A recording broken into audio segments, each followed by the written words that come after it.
Hey, you Potter Than Hell junkies. This is Carl Kennedy from the Rods in Kennedy. You're listening to the Potter Than Hell podcast with the metal encyclopedias themselves, Steve, BC, BB, and Dylan on the keyboards. Crank it up. Ladies and gentlemen, welcome to the Potter Than Hell podcast. This is your last stop on the crazy train of hard rock and heavy metal. So sit back, buckle in, and hang on. Here we go.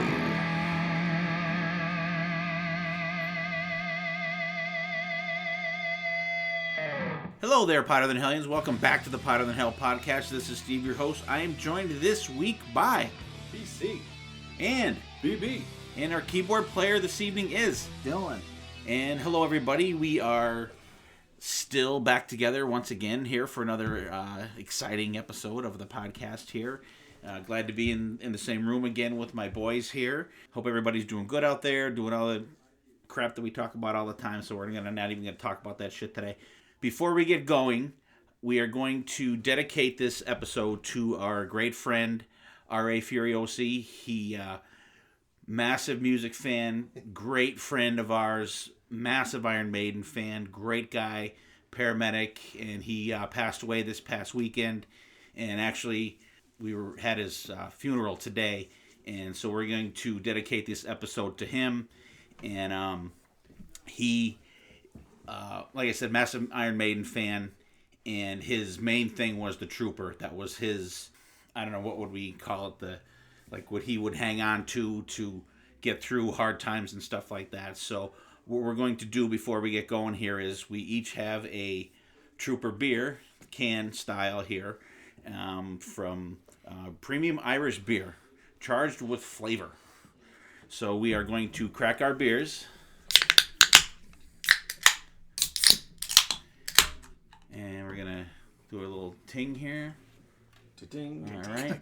Not the best Take a drink. Can to ting. If somebody wants the rest of mine, they can have it. All right. All right. We love you, buddy. We can just go around real quick and just, say quick something if we want to. If not, we can move on. What do you got, BC? Oh God! All right. Here's the guy that I loved and lived for Iron Maiden. Like you said, the Trooper was the song that got him through some rough times early in his life, and since that time he's been hooked on Maiden. Guy that always had your back no matter what. Just always put everybody before himself. What can you say? Yeah, he though he was one of the most inappropriate people I've ever met. He always was hilarious, and he loved music so much, and it was always awesome going to concerts with him, rocking out with him. He always had a smile on his face and always a joke in his mouth. He was just something else for sure. Yeah, definitely. To piggyback off of Dylan, one of his many one-liners was "balls deep." Yeah. So Go on. But this guy is like the Northeast Pennsylvania. He got everybody in the EMT, and he was a paramedic, and he trained everybody and retrained everybody. And you needed something, and he would do it for you. And it's just an all-around really nice guy, and it's just one of those things that Billy Joel said it best. Only the good die young. So I think all of us here at the podcast should start being a bunch of fucking assholes, so we all stick around until we're about 90. Fuck off. But, Well, I have no problem with that. Right. Ask a lot of people, and they'll say, yeah, this asshole's going to live forever. Yeah, so, yeah. Oh, I'm sorry. No, definitely. R.A. shared our podcast more than we shared our. R.A. shared our podcast more than the four of us shared our podcast. So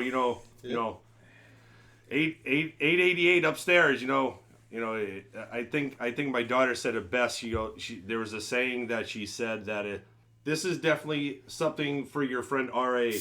And she sent me a text that was, "I miss you, but heaven is so lucky to have you." So definitely R.A.'s gonna watch us. We're gonna rock out to him every concert we go to. We'll tip our hats and have a drink, and we'll always miss that son of a bitch. Yeah, all right, love you, buddy. And I will just miss every time you'd say, BC, you guys can attest to this. Hey, Motorhead's playing wherever. I'm in. Like Yep. he wouldn't say when or where, how much are the tickets. You just say what it is, and I'm in. So And then when you would ask him how he's doing, fair and partly cloudy. fair and partly cloudy. Yeah, for Fair sure. and partly cloudy. Yeah. So we are very fortunate that we got to know you and be friends with you, and Godspeed, my friend. So rest in peace. All right, so let's get into our usual stuff we do here, and what are we listening to? Let's do a little of that. How about you, Dylan? What do you got going? What have I been listening to? So I cracked open this. Besides the beer that we just cracked open, I discovered this podcast that actually you guys might be interested in. So it's technically a music podcast, but it's an investigation on the Scorpion song "Wind of Change." As we all know, it was written during the fall of the Berlin Wall, like about the Soviet Union. The podcast is investigating whether or not the government wrote this song and had the Scorpions perform it. What? Because there's a theory that it was. Government? It's like government German propaganda. government? It's like I don't know. The I only Soviets? just started listening to it. Okay. But like the idea is that it's propaganda, and the song is about that. I wonder if that's Gorbachev whistling. Yeah, could be. Maybe. But it's a really interesting podcast. I only just started. If the CIA wrote it, is what it's about. Very intriguing stuff. Really makes you think. So it's J. Edgar Hoover doing the whistling. Well, J. Edgar Hoover, he wasn't around then. What's his name? He's the only FBI guy that I can think of. Yeah. So, very interesting podcast. And it's called Wind of Change. Well, it could be like Die Hard. I think we're gonna need new FBI guys. Yeah, Johnson & Johnson, no relation. All right. Well, that's interesting. What's it called? It's called Wind of Change, just like the song. Wind of Change, just Yeah, just started. Very interesting. Like, how long can they string that out? yeah. Check I it don't- out and find out. I guess. Yeah. Well, that's different. How about you, BB? What do you got going? I've been kind of diving back into the Cinderella catalog, and I got as high as the Still Climbing album from 1994.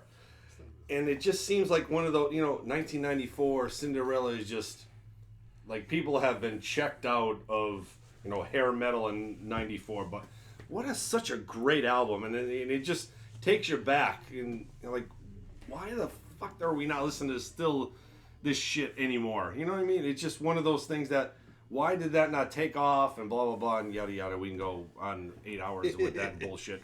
But such a great, great album, Still Climbing from Cinderella. Very cool. BC, how about you? What do you got going? Again, Spotify. I've been surfing a lot of Spotify, and the daily mixes that. And one that keeps coming up on that is Hurricane, Slave to the Thrill. And that was pretty much their last album, but nobody really knows about it because the 2 different album covers, if you can find it. Oh, yeah? One has a naked girl on it, the other one has nothing on it. Cause you can't. Whoa. This is back when they started. I called the naked girl. So you can find one of those. All right. Get some money there. Very cool. And I've been delving back into a little classic Wasp first couple albums, and actually I just picked up Headless Children on vinyl. It's clear vinyl. Very cool. That's cool. Yeah, and I've been rocking to the first 2 Van Halen albums lately. I can't get enough of those albums. 5150 and No You Ain't One Too? All right, BB, you're kicked the fuck out. Get out of here. Get up. No. I got confused. I didn't know. Yeah. I don't know if you said Van Halen or Van Hagar. I got confused. No. Yeah, first 2 Van Halen albums, you can't go wrong with them. Just so classic, and they're albums you can just go back to time and time again. You could be in, they're good mood setter albums. I think you could just throw them on if you're, with everything we just talked about going on and stuff like that. You throw them albums on, and you're just like, you just want to rock. You just, you hear old Van Halen, you just want to party. You hear newer Van Halen, you just want to slit your wrists.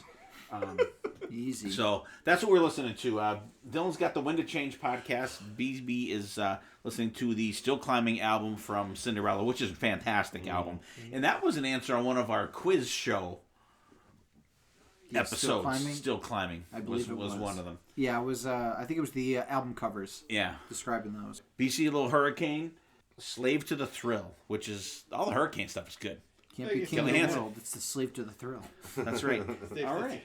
So that's what we're listening to, you guys. Hope you guys will check some of that stuff out. And like I said before, many times, if you guys have not, checking that out, check it out. And if you have something you want us to check out, shoot us a Facebook message, send an email to potterthanhellpodcast@gmail.com, or friend us on Facebook, send it to the Facebook page, message us individually. Doesn't matter. We'll get it and we'll check it out. And ask Mark Arnold. It works because he introduced us to the Flotsam and Jetsam album, The Rise of Chaos, which is still a fucking amazing album. So definitely check that out. So before we move on here, I want to first say, BC, happy birthday, motherfucker.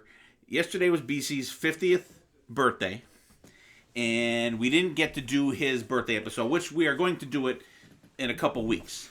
But with everything going on, we kind of forgot about it. And actually, we didn't do mine either in January. So we're going to do mine for my summer birthday in August. That's a whole other story.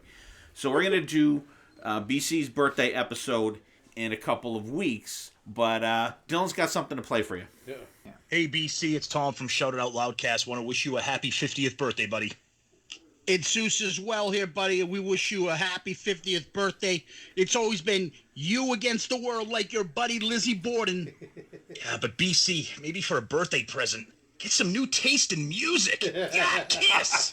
Peace out, Girl Scout. So that was from the guys in the Shout It Out Loud cast. Should I just keep going? Yeah, keep going. Okay, we got a bunch of them, so hold on. Greetings. This is Mark Anthony K. from Project Gemini, the Dark Monarchy, the Yes Music Podcast, and the Kiss FAQ Podcast. And I'd like to wish BC a very happy 50th birthday. I hope you have a great day, my friend, and many more to come. From our buddy Mark Anthony K. Now this one, a very familiar voice, I'm sure. Yo, BC. Chris from Reach for the Sky here. Happy birthday, brother. Hope you enjoy your day and keep on rocking. Good old Chris Granza. Okay, another one. What's up? What's up? Hey, everybody. This is Peter Cicery, one of the two hosts of the I Love It Loudcast podcast.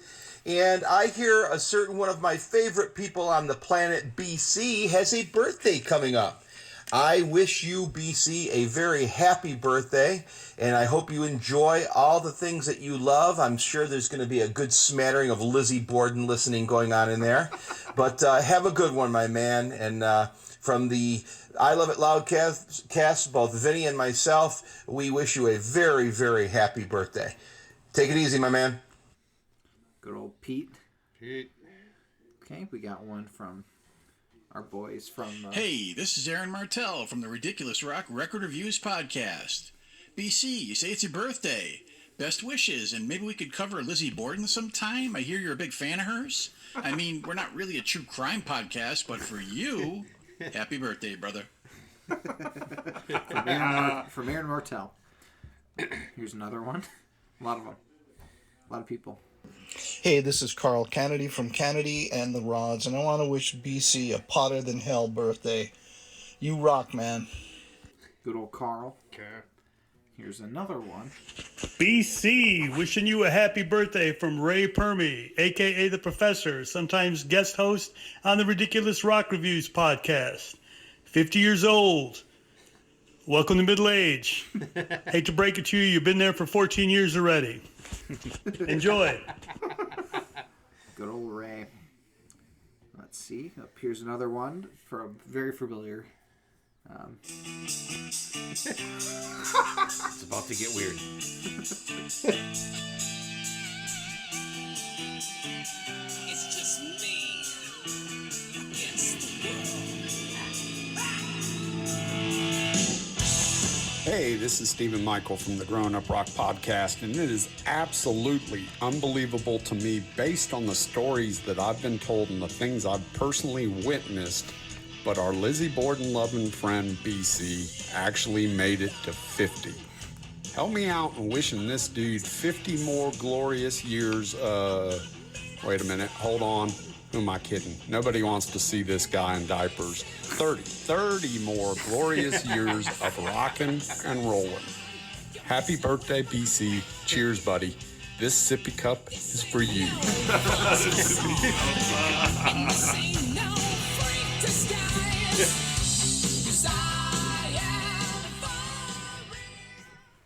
Stephen Michael action. Got a couple more from me, at least. Mississippi Capri. Hey, BC. It's Rob Kelleher wishing you a happy birthday. Your age finally caught up to your hair color. Rock on, buddy. Good old Oliva, Rob Kelleher. Here's another familiar voice. A poem by Hollywood.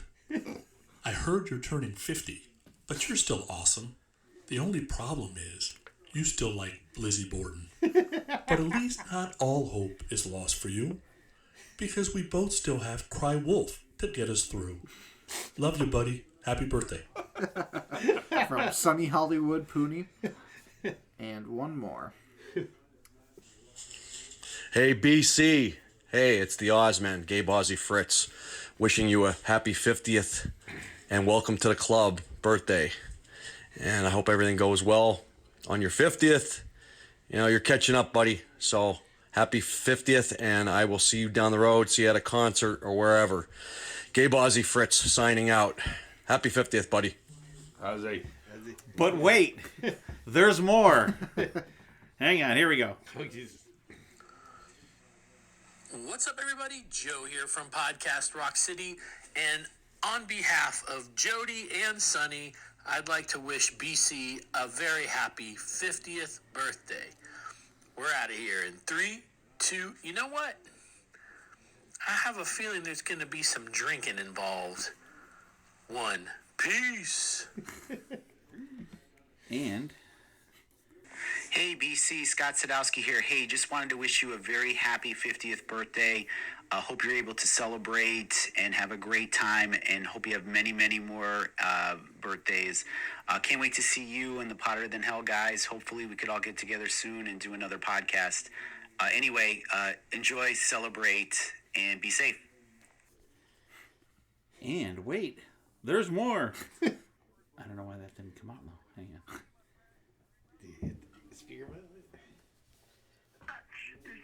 He did not hit the speaker button. Oh, okay. I didn't know I had to do that. Hey, BC, this is Billy Rock from Harpo. On behalf of all my Harpo bandmates, we'd like to wish you a happy 50th birthday. Have a drink on me, my friend, and remember, too much is just enough. Enjoy, my man. Oh, fucking Harpo music. I think that's everybody. All right, that's everybody. Absolutely. So that takes you back. Let's man, oh man. Let's do one more cheers for BC. Happy birthday, buddy. Love you. Thank you. Here's to Yeah, 50 BC. more. Or Steve would say like 30 more. 30 more. You don't want to see me in diapers. Yeah, you never know. We'll be in the same nursing home, all of us together. We'll all change each other's. I won't be in that nursing home. Dylan will be visit. He's gonna be the one to bring us the beer. Just like in Monopoly, I'll be just visiting. That's right. Just visiting. That's the. All right. So yeah. So we have in a couple weeks we'll have BC's birthday episode up like we like to do on the podcast, where BC will pick 3 studio albums and 1 live album, which we already have them picked. So hopefully we're all listening to them. And so let's get into the episode. It's kind of good ironic that we are doing an Iron Maiden episode that we're dedicating to RA, and it just actually kind of worked out this way. So we're, like I said, we're going to dedicate this episode to him. So it's we're going to talk about epic Iron Maiden songs, and I kind of threw out there. I figured any Iron Maiden song over 6.5 minutes long, I think, was a safe bet for an epic Iron Maiden song, because there's tons that are just under that are also considered epic, but we kind of wanted to do like a little bit the longer songs. I know some people out there, when they hear like these longer songs, like ugh, but I fucking love them. I think they're fantastic for the most part. There's a couple out there that I'm like, but we'll see if any of them hit my crap radar today. So we did our, once again, scientific method of picking the names out of BB's hat. Of course, that shitty Raiders hat that he has on. I wish he'd wear the jackal hat again at least. All right. Wear that next time. Next time we're doing pick out of a hat of the cock of the walk. All right, good. All right, so we drew out of the hat, and Dylan was picked first, which is unusual because you've been last for like a lot, right? Well, yeah. When I picked out my name, it was last. Otherwise, I'm usually first because of the luck of the draw. All right, so you're up. Okay. I'd say just read them and then the whole thing. I could explain. Can I explain why I picked? Okay. I did just say the names. Sure. Okay. There's a lot of good long Maiden songs, and a million of them popped into my head as soon as we came up with this topic. Of course, a couple of them I realized were not 6.5 minutes. One that really pops up in my head is Como Estés, Amigos from Virtual 11. I wanted to feature that, but I can't because it was like 5 minutes, I think. But the songs I did pick were on the 6.5 minutes and up mark, and I'm going to go in chronological order. I figured that'd be the easiest. First song I picked, I call this their first epic Maiden song, Phantom of the Opera, from their debut album. It comes in at 7 minutes and 2 seconds.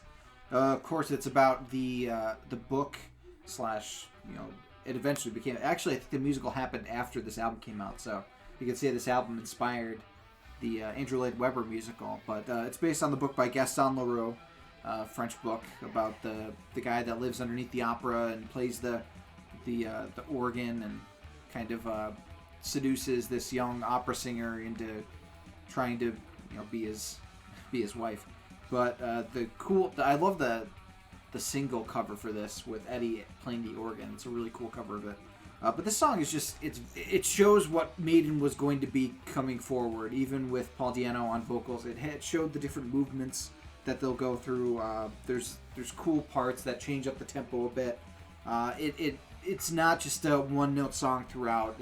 It has a nice cadence to begin with. It has that stop-start during the verses.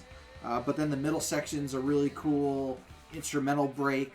And the solos in it are really good. It's just a very good progenitor of what Iron Maiden was going to do later on down the road. And I thought that we couldn't have a talk about epic Maiden songs without bringing that song up. The next song, I go from the beginning of Maiden's career to the end of Bruce Dickinson's first stint in the band.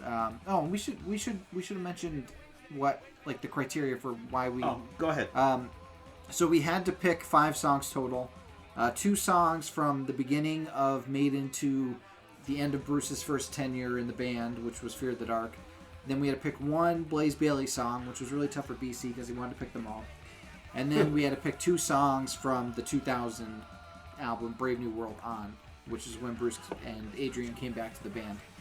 But my second song was picked from Bruce's last album before he went solo, Fear of the Dark, and it's off that album, Fear of the Dark. The song is 7 minutes 16 seconds. This is a song that I definitely don't feel the length of. I'm always surprised to see how long this song actually is, because it feels like a shorter song.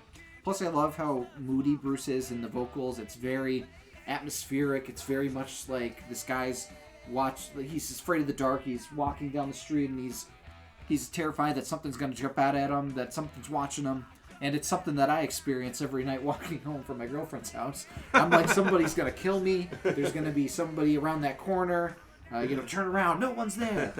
Like, that song is spot on for that experience. But the instrumentation of this song is so good. I love the main riff in it. It's so fast and just in your face. It's just a really, really good song. The solos are fantastic. It's a really good showcase of, I think, Bruce's theatricality.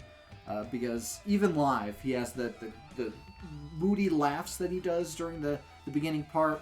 And he does... I can always... Every time I picture the song, you have to picture the Rock in Rio crowd singing along to the first riff. Because that's how I hear the song, even during the studio version. But it's a good song that I had to pick. My next song is my Blaze Bayley pick. I'm kind of a Blaze Bayley fan, so it wasn't too hard for me to pick a song, but I picked a song off of Virtual 11, The Klansman. Of course, based off of the movie Braveheart, about the Scottish kind of Highlander type people. And it's just a really good freedom crowd chanter. It starts off slow, but it has a really cool chorus that kicks your ass.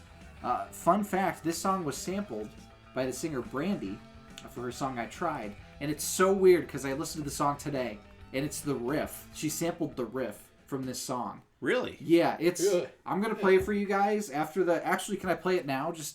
And I'll play it in the podcast. Sure. Because it's wild. Brandy. Yeah, wow. Brandy. Do you remember Brandy? I know who you mean. But it's insane. Here it is.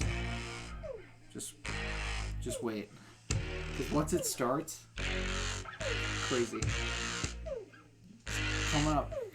Get ready.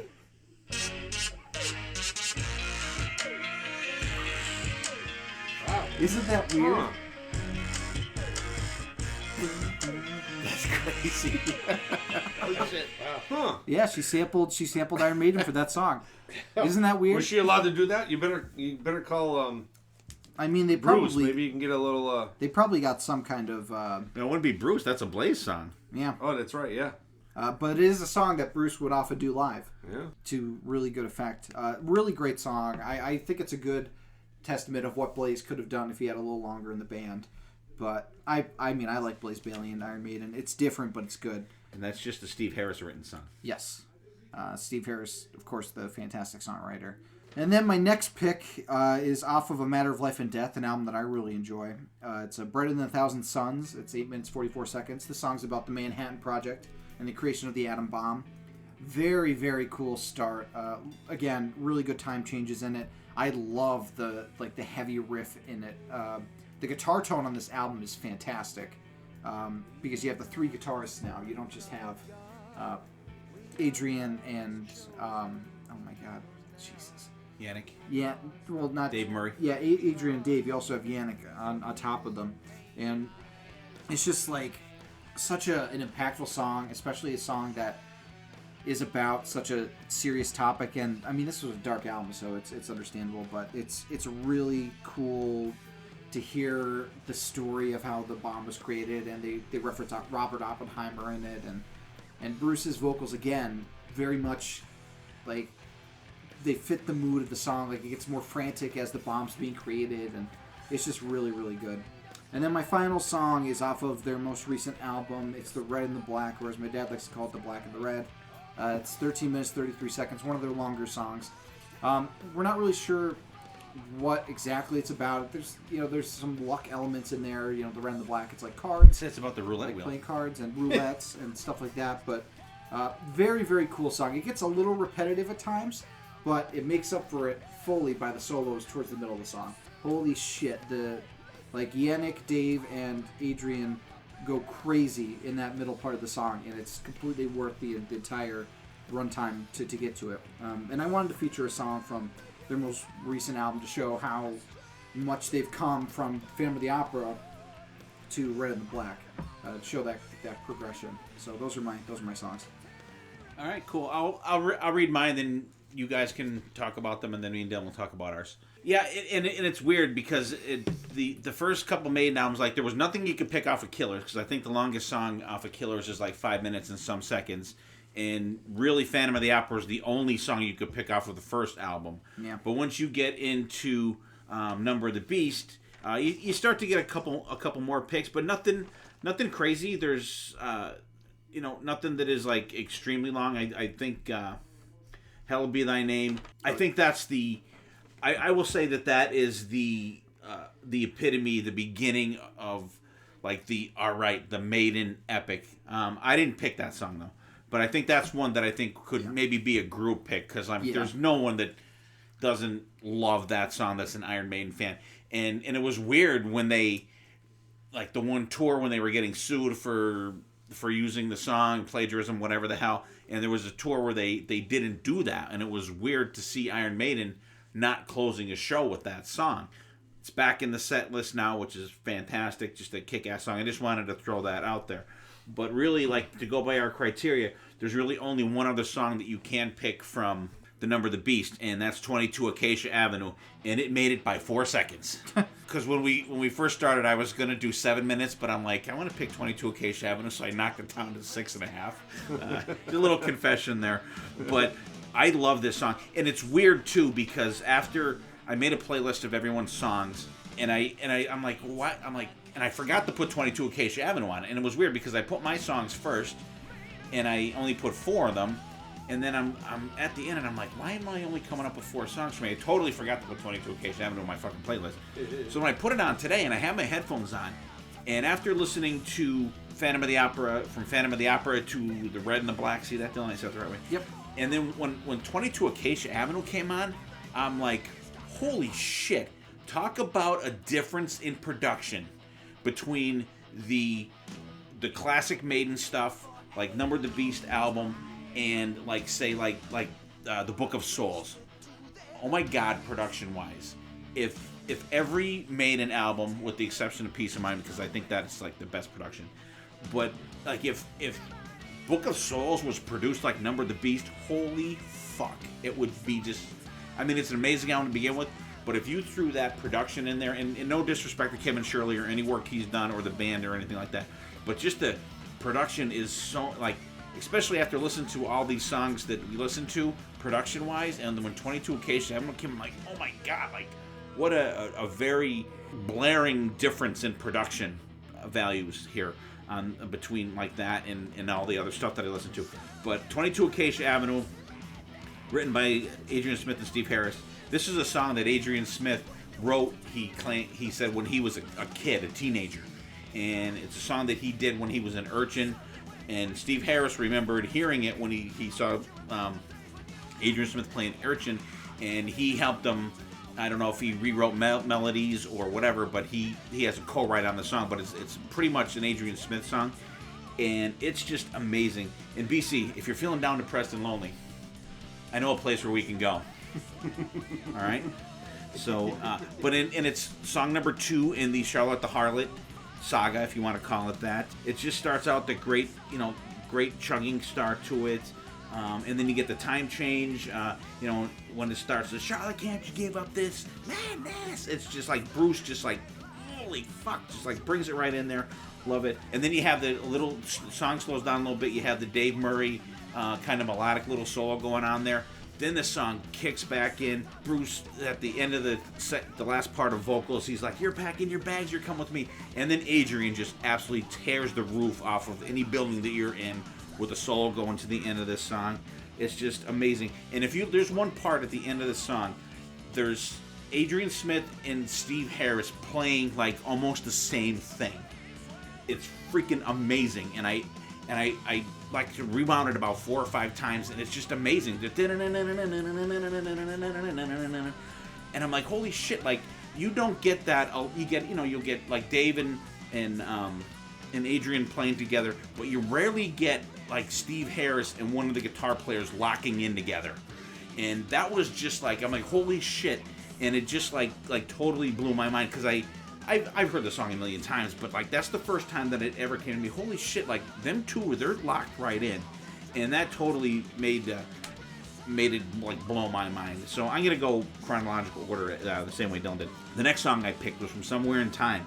Heaven Can Wait. Steve Harris written song, 7 minutes and 24 seconds. One of my all-time favorite Iron Maiden songs. Somewhere in Time is just an amazing album, and you may hear another song from this album this evening. I'm just gonna maybe say that.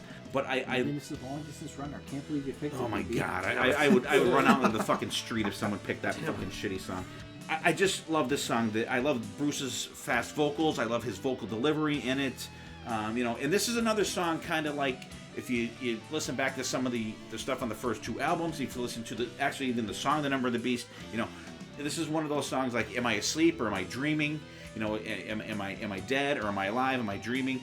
And it's one of them type songs, and it's just, the first solo kicks in at like 2.5 minutes. Dave Murray just like tears it up, and then you got the part, take my hand, and it's like the kind of like you get the crowd bouncing up and down. If you watch the videos that they have of it, the crowd is just like bouncing up and down, and absolutely freaking love that part. And then you get the crowd on and then you get the whoa. Whoa! But like when you listen to that, like after like the second or third whoas, and you guys know I'm a sucker for that shit, right? You get that you get that chiming guitar underneath that. Just like next time you listen to this song, just listen to that part of the song. It's kind of, and I always found that part that's like my favorite part of that part of and it's always cool because like Dylan said, that was the one they used to bring all the sound and the road crew out on stage, and like some fans and stuff like that to sing the whoas with the guys on stage, which is very cool. You'd always see Bruce would always kind of go back and everybody come out, and they would go to Adrian's and Steve Harris's microphone to sing that part. And then after that, Adrian Smith, this without a doubt is my totally forever favorite guy of Iron Maiden. I think, and I've said it before, I think they totally went downhill when he left.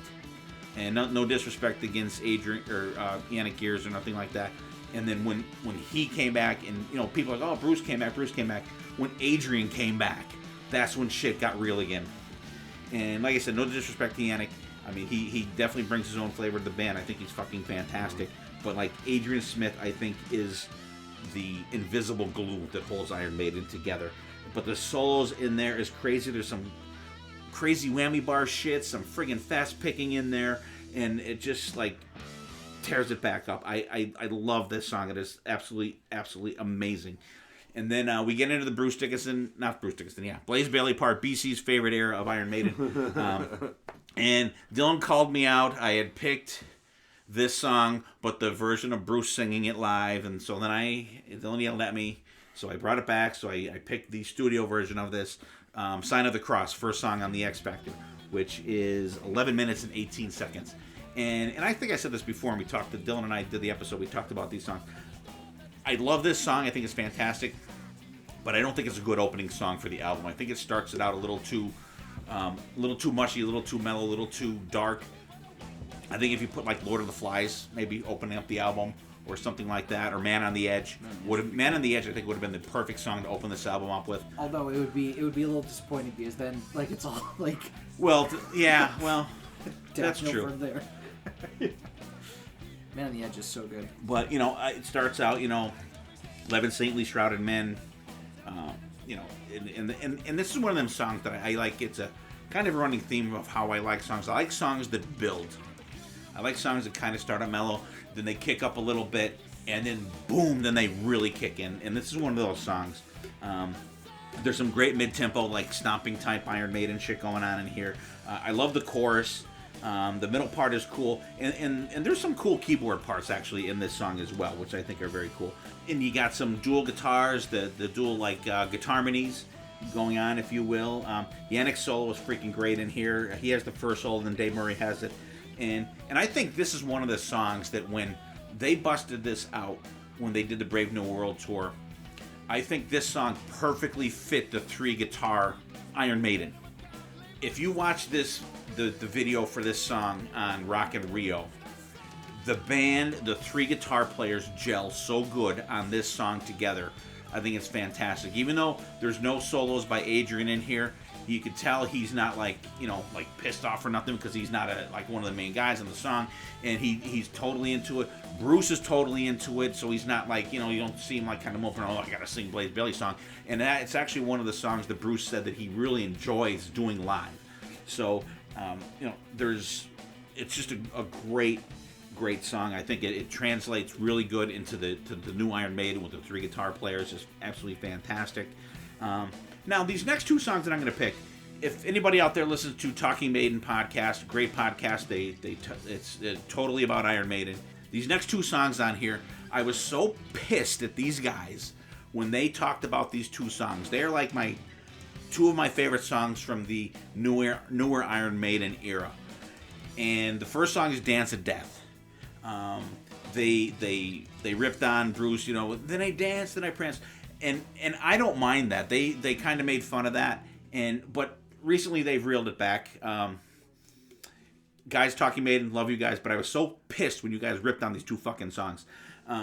Like, I love Dance of Death. I think it's fantastic. It's one of those, like I said before, one of those building songs. Bruce's vocals are fantastic. And this song just gets better and better as you go along. The solos are absolutely amazing in there. And I think the dance and prance, I think that's a great theatrical part of Iron Maiden. This is one of the songs that when they do live, Bruce Dickinson puts one of his cool masks on and stuff and does all this crazy shit on stage. And I think it's a freaking great song. The use of the keyboards in the song is really good. And this is my favorite Yannick Gears solo in this song. Dave Murray's and Adrian Smith's solos are awesome in this song, but I love the Yannick Gear solos in this song. And it's written by Yannick and by Steve Harris. It's 8 minutes and 36 seconds long. It's the fifth track on Dance of Death, by the way. But it's just, I absolutely fucking love this song. And I was so pissed, like I said, I was so pissed when those guys ragged on it. But hey, everybody's entitled to their opinion. So if you wanted some cool Maiden podcasts to check out the Talking Maiden podcast. It's very cool. So Dance of Death, love it. And the last one I picked here is the last song on Final Frontier, When the Wild Wind Blows. These guys really ripped this fucking song apart.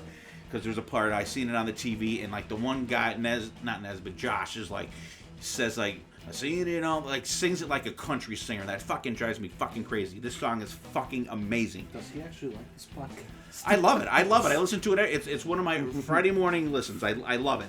But like just these two songs, I was so pissed. And you guys can probably see how red I'm turning right now. But this song is fantastic. One of those songs, another one, starts out mellow, and it's kind of, you could kind of put it to like sort of the situation we're now with all this virus shit going on and everything like that. These people, see on TV that like this big catastrophe's coming, so they, start hoarding shit, and they're keeping themselves and gathering supplies and everything like that. And then when it's supposed to happen at the end of the song, like nothing really catastrophic happens, but then they get found and they killed themselves. They like took poison, and with all their stuff was there, and they ended up killing themselves. But the song itself, it builds. Bruce's vocals are fantastic in there, and the solos are amazing in there. And there's like 3 or 4 time changes in the song. The guitars are great, very melodic. And then there's a really heavy part around almost 7 minutes into the song, like BC, little grindage, BC. But just a fantastic, and it ends like on the mellow notes. So there's my 6 songs. Absolutely love them. Or 5 songs. Sorry, thanks, BB. All right, BC, what do you think about mine and Dylan's lists? There we go. Now we're cooking. I'll start with you, I guess. 22 Avenue. I mean, how can you go wrong with that song? That's definitely in my top. For Maiden, you have to say 50 songs. I know. How can you narrow them down? How can you narrow them down? That would definitely be in the top 50. Heaven Can't Wait. Another classic, I think. Sign of the Southern Cross, Rock and Reel. That's Black Sabbath, Sign of the Southern Cross. See how certain words just trigger They shit? didn't specify which direction. It's a the cross cover was song. going. They're doing it live. Sign of the Cross. See, I see the cross, and that's me. Southern Cross. Anyways, Rock and Reel. To me, that's my go-to live. Okay. I love that. Earthy and Esmus classic. Interesting. Wild Wind Blows. I really have to sit back and listen to that album. Check it out. Because I don't know. When it came out, I don't. Final Frontier is a grower. It's a grower. It really is. I didn't like it when it first came out. I didn't like the album cover. It didn't. Yeah, the album cover sucks. The album cover just, I don't know what they're thinking. What, the Final Frontier? Yeah, that's a different. great album cover. It's good, but it's too Predator-ish. Yeah, it's Eddie. It's like Predator. It's better than Dance of Death. Well, yeah, there is that. Yeah, but the only reason I don't like it is because it's not like you said. It's too alienish. You gotta give it a. It did listen to the album. I don't know if it's because I looked at the cover. I'll take that Predator Eddie to work if you don't like it that much. No. But I have to sit down. I listen. Like I said, you gotta give it a good now listen. that I have headphones, I can. Give That's your mission, BC. The headphones go. And the Dance of Death. I mean, I would have picked that song, But like you said, there's so many to pick. Okay, let's go do it. Nope. Bannon of the I can't do it. I don't realize I'm doing it. I need medication. Keep drinking. Phantom of the Opera. I guess I don't know. I like it. I'm a Bruce guy. All right, BC. If you had to pick, they both have 2 albums. Blaze or Paul? Paul. Paul? Okay. I knew you were going to say that. You gotta go for. And I like Blaze. I just don't like Blaze Bayley. Blade. Blazer. It's like Fear of the Blade. Dark. They're all kinds I of love that A's. song. Fear of the Dark is just great. And I saw your list. I said, "Go ahead." Everyone doing. Go ahead. I was like, "Ooh, we took that song." I knew. That's why I didn't want. No. I mean, I do like other ones, but that is by far the. And I guess I like when Bruce does it. And the Klansman's just great. Brighter 1,000 Suns, another later Iron Maiden epic song. To me, like the later albums, the solo one is just. Yeah. Not that the earlier ones weren't good, but. And you have more because you have 3 now. Yeah, 3 now. The red and the black. And make sure I said that right. Again, these are all picks I would have picked. But how do you pick 5? Yeah. Oh, 4. And then there's The Blaze was just throwing the dartboard. Talk about throwing a dart at the Blaze songs. Go ahead, BB. What's yours? We'll do yours after. What do you think about ours? All right, Dylan, Phantom of the Opera. Great song. I love the roller coaster opening riffs. And I have to throw the roller coaster in there. So the way they start off, it's a little bit slow and it gets a little heavier, a little faster. The high pitched background harmonies are amazing on this song, and there's so many time changes, blows my mind. Fear of the Dark, iconic Iron Maiden song. You know, I'm glad somebody picked it because you were the last one to pick the songs, and you know why? You know, and then after I'm going over, I'm like, boy, nobody. You know, that's one of those last songs. That's almost like a draft, like getting like a really good player fourth round because you, like I said, you were the last one to pick. I love how it starts off slow and then it kicks in right after the first verse, but then right at the last verse, how it slows down. I love when they start doing that. The Klansman, the chanting part, I like it. You know, it has that arena feel to it, so you can really get up and, you know, get the crowd into it. Brighter than 1,000 Suns. This is where this era of Iron Maiden, this from 2000 on, I love everything about Iron Maiden in this era. Yeah. Like, they just seem like they just gel, the sound. It just sucks my eardrum. I love this. From here on, I love it. I love Iron. Like, you could pick any song from here on. It's fucking amazing. And then the red and the black. I love the bass runs. What? Well, I didn't say the black and the red. I said the red and the black. Sucking your eardrums. Sucking my eardrums. I'm sorry. I thought Steve was doing something behind me. No. Oh, I'm sorry. That just hit me funny. I know, sorry. All right. And the red and the black, I love the bass runs in this song. It's just so amazing.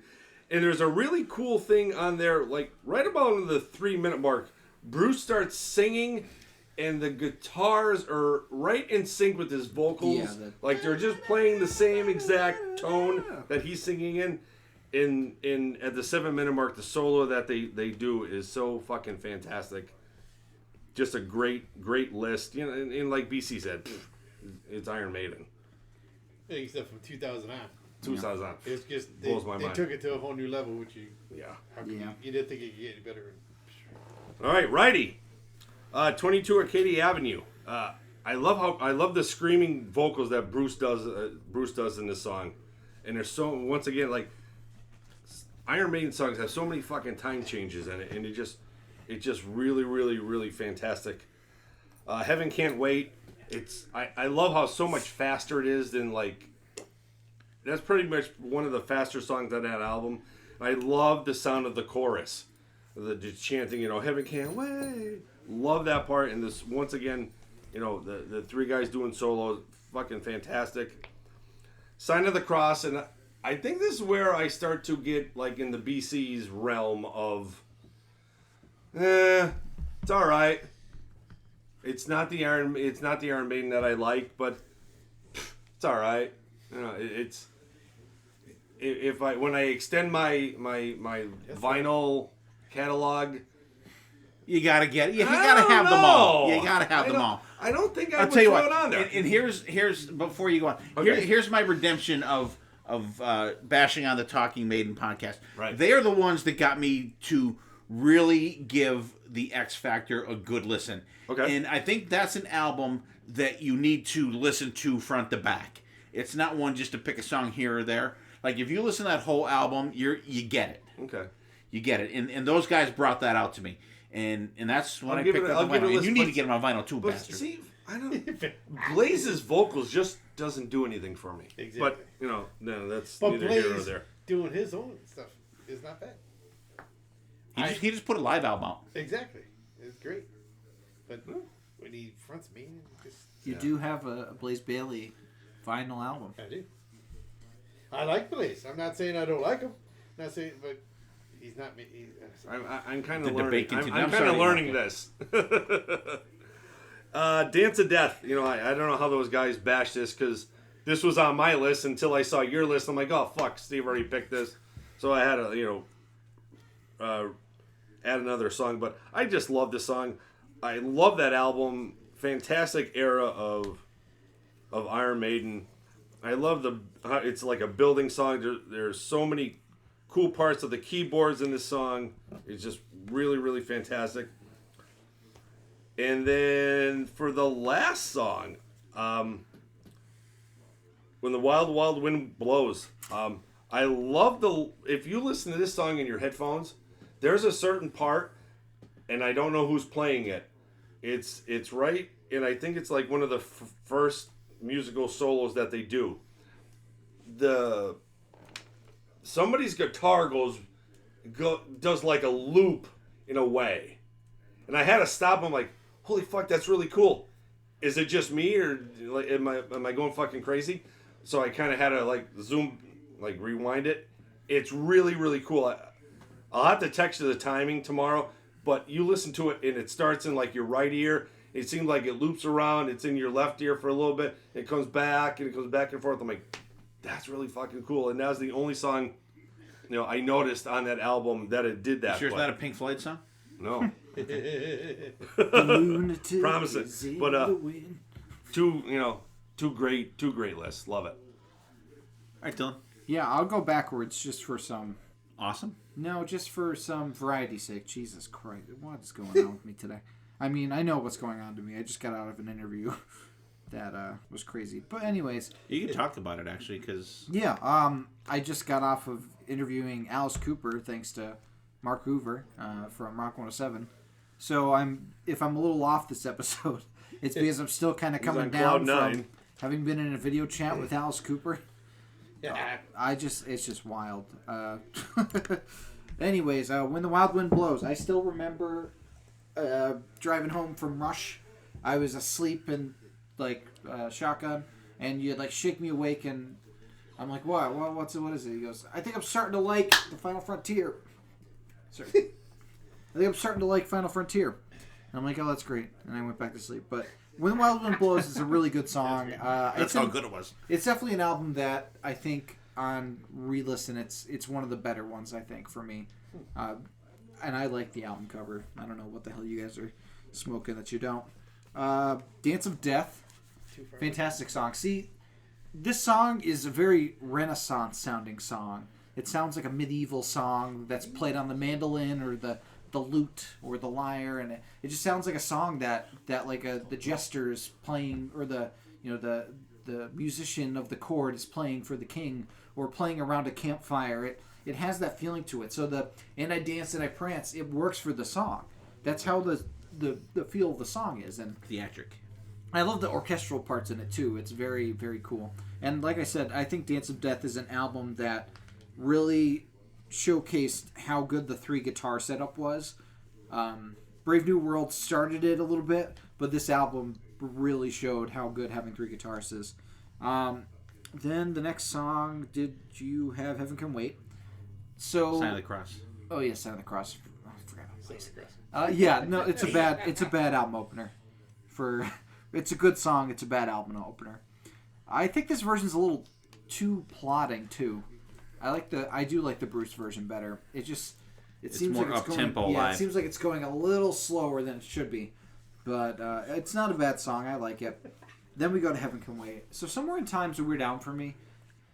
I don't know if I like the production of it. It sounds too sterile, if that makes sense. What song? Like Heaven Can Wait, the production of Somewhere in Time in general. It just sounds too like too thin, pulled back. Yeah, it sounds very. I like it. It sounds very much like an 80s. It's your typical mid-80s slick sounding album. And it sounds too polished. Like it sounds like there's no body behind it. I think thin is probably the best word for it. Heaven Could Wait is a good song from that album, though. I like the songs on the album. I just don't like the production of the album that much. It is a good song. I do love the chanting part in the middle. The really good sing-along chorus. Although, when Bruce does it live, it's the Heaven Can! Heaven Can! Like he has the crowd sing it, which is fun. And then 22 Acacia Avenue, fantastic song. Always a song that I forget is on Number of the Beast, but it's really, really good. I don't know why I forget it. It's one of the good songs on their best album. Good soloing, great performance from Bruce, fantastic song. And then finally, that's it, right? That was all your songs? 22 was the last one. Yep, okay. Good list. All right, I'll go over Dylan's list real quick here. I'll do the same as you, Dylan. The Red and the Black. Amazing song. I think that this is one of the songs that if I had to pick, like, just top epic Maiden songs of all times, I think The Red and the Black would definitely be in the top 5. It's amazing. I remember the day that this came out. Dylan and I were working at the library, and we were both listening to it off and on, and we were like, holy shit, did you hear the Red and the Black? And we were kind of talking back and forth about it. Just amazing. I love the melodies in that song, if you want to call them that. It's got the chanting in, it's got the whoas kind of deal. You guys know I love that shit. But the soloing in it is fantastic. And I've talked about it before, that there's certain songs that kind of give me that factor. This song does that at points for me. I don't know if it's certain notes that they hit or certain melodies that they play. There's just that factor for me for this song for certain parts. Absolutely love it. And Brighter Than a Thousand Suns, amazing song.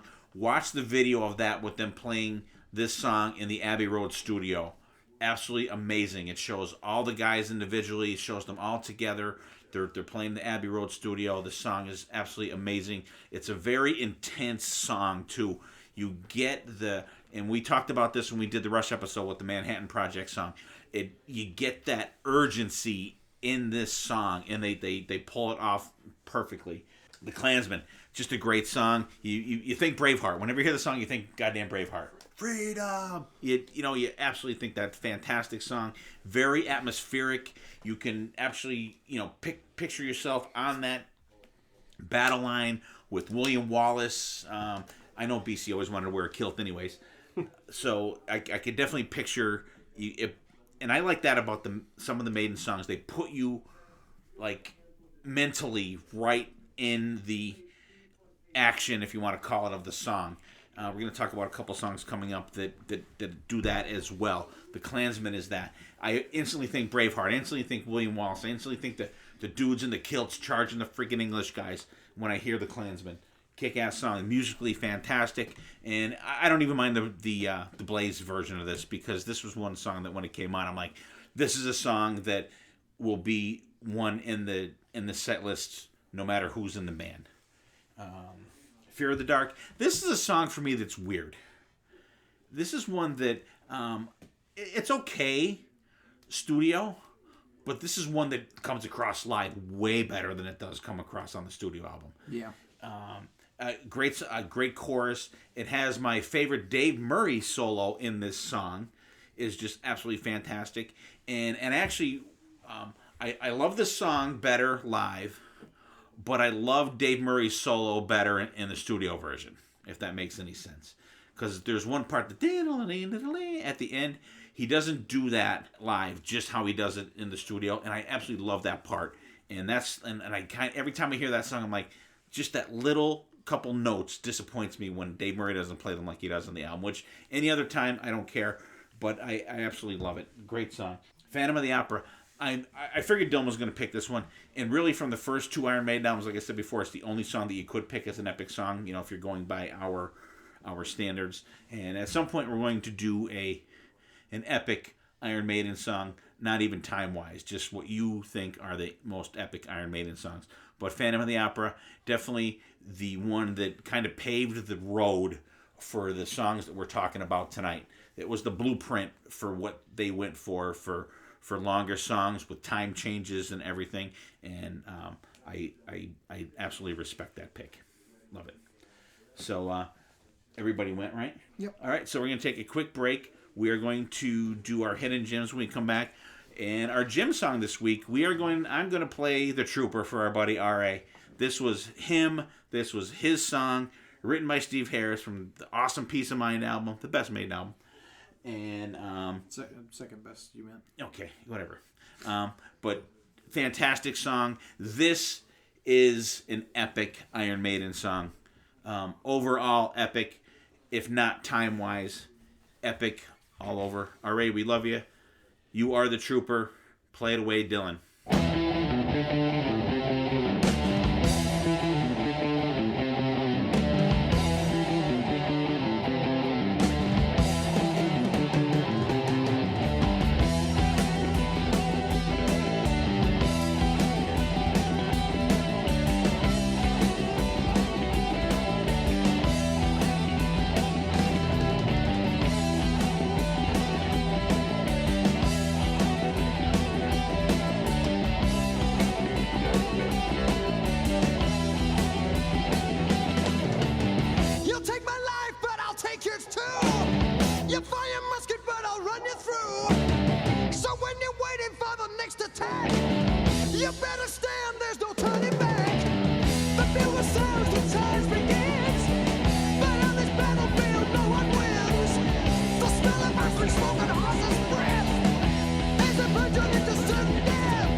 right, we're back. Hope you guys enjoyed the Trooper for our Trooper. Rock on, my friend. And so we're going to do our hidden gems now. We're going to start with BB today. All right, I'm going to pick a song this week. It's from the band Kingdom Come. Off their album In Your Face from 1989. The song is Who Do You Love, BC? And it's not that song. No, it's definitely not that song. Great high-pitched vocals, harmonies, guitar solos. You know, that's 1989, you know, hair metal at its finest. So, Who Do You Love by Kingdom Come. Those two albums are great. Fantastic. That's the one with the speaker on the front, right? Yep. That's great. Yeah, that is a really good album. Those are two great albums. Dylan's shaking his head. I'm scarred from that time at M3. You can't. Yeah, don't go by that. Don't go by that. That was Yeah. so bad. Let it go. Yeah, that Yeah. was that Yeah, was let it go. very more than cringeworthy. That was for so sure. uncomfortable. Yeah. Can't listen to them. Yeah. All you drummers out there, we love you, but like, Do not shut the pull fuck James up. Kotak. Yeah. Okay, Dylan, go next. So I found out that Apple Music does some really cool playlists, and one playlist that I want to feature as my hidden gem is a playlist of covers of Iron Maiden songs. It's called Undercover Iron Maiden, and it has some of the ones that you guys might know, like Striper doing The Trooper, or Children of Bodom doing Aces High. But it also has some awesome ones like Devil Driver doing Wasted Years, Opeth doing Remember Tomorrow, Creator doing Number of the Beast, and of course Dream Theater doing The Tame of Land.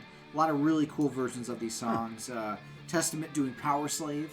I've heard that one. So really cool covers. And there's a bunch of different playlists of covers of, like, there's a Kiss one too, Undercover Kiss.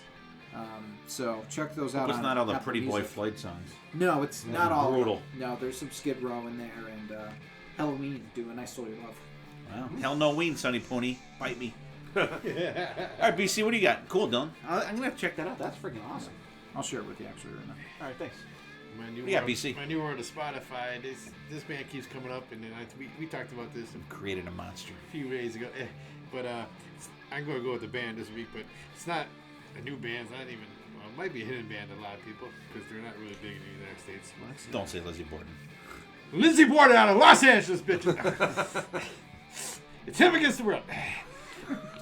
The kids the world. But I talked to you, Steve, about this. I kind of watched. They got a new vocalist, and I was like, ugh.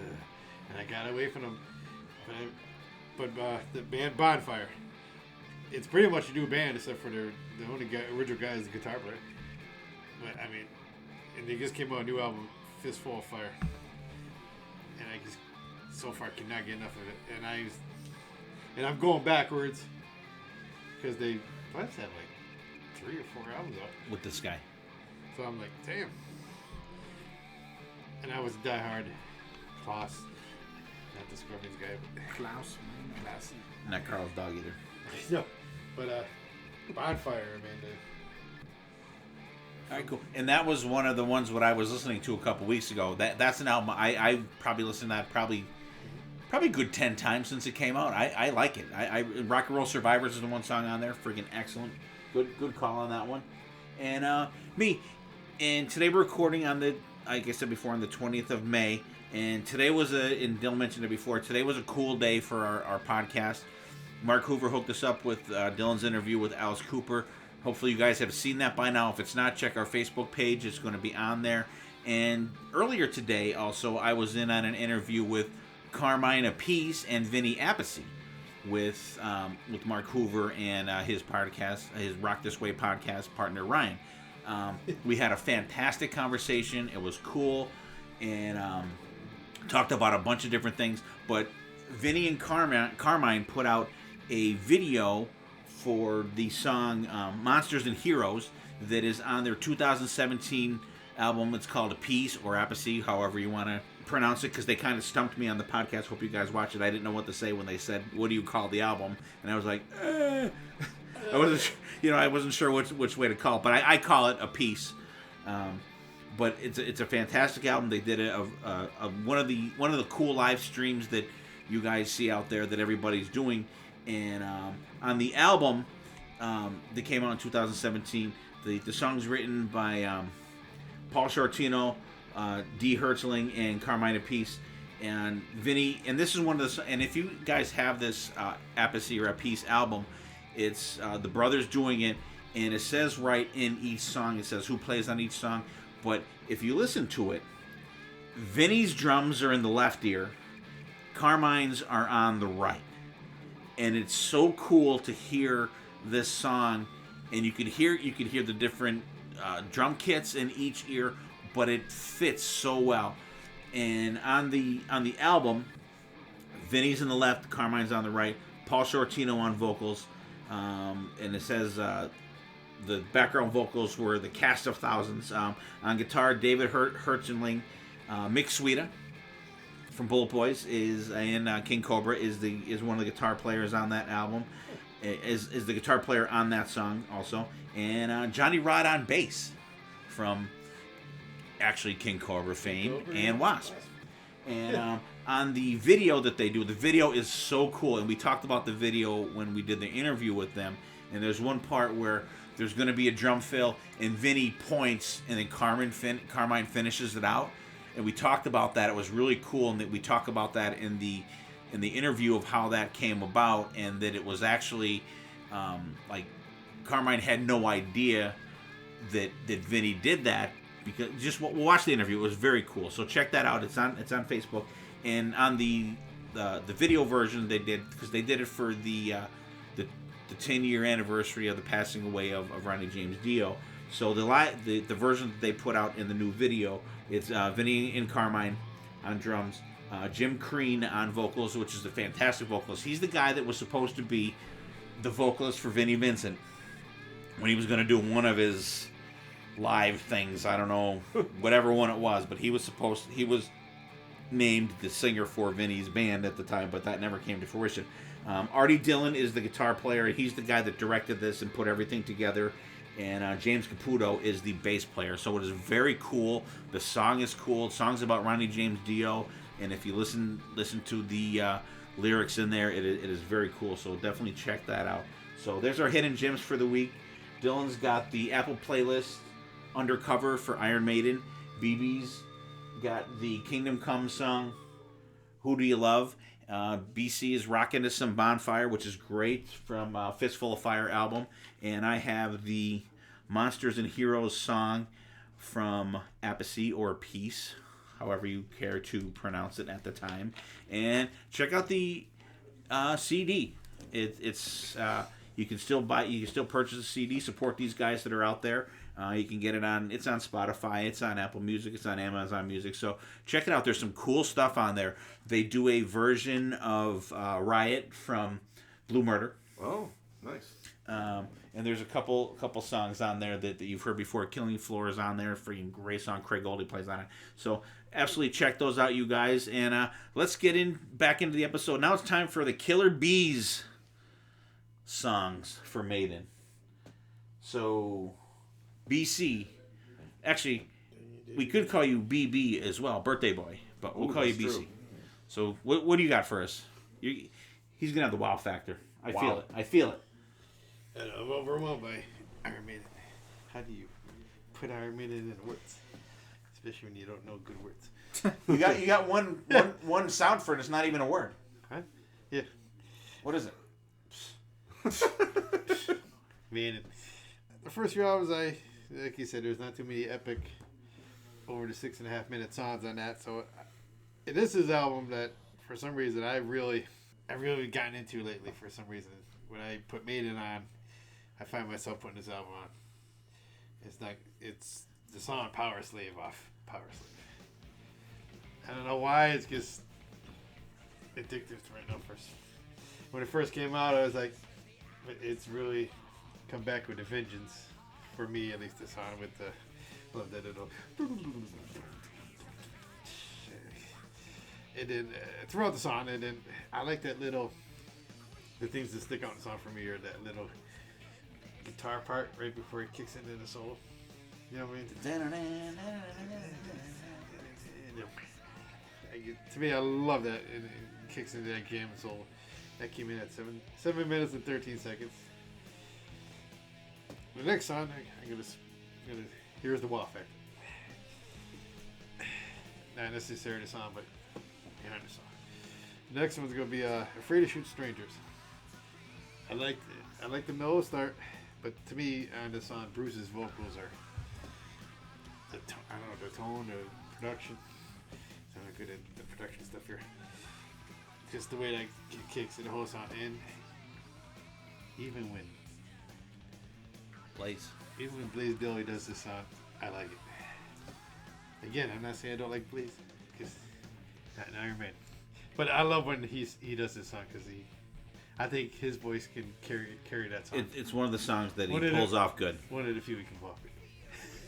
It's in most of it's in its range because it's a lower song. I guess I love that song. Here's the one that was hard for me.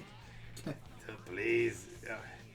I want to do one, and it was not over the 6.5 minutes. There's a few that I like. Lord of the Flies I would have picked. That's not epic.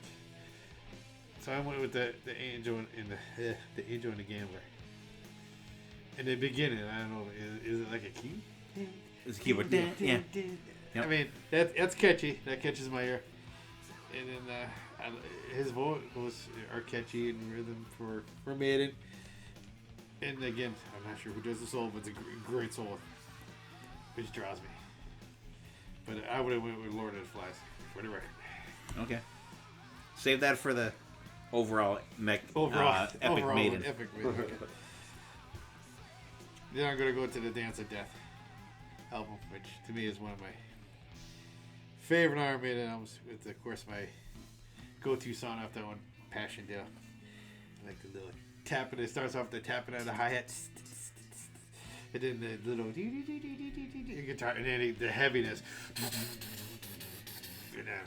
And then after the heaviness, I'm in listening to it going, psst, psst, psst, psst.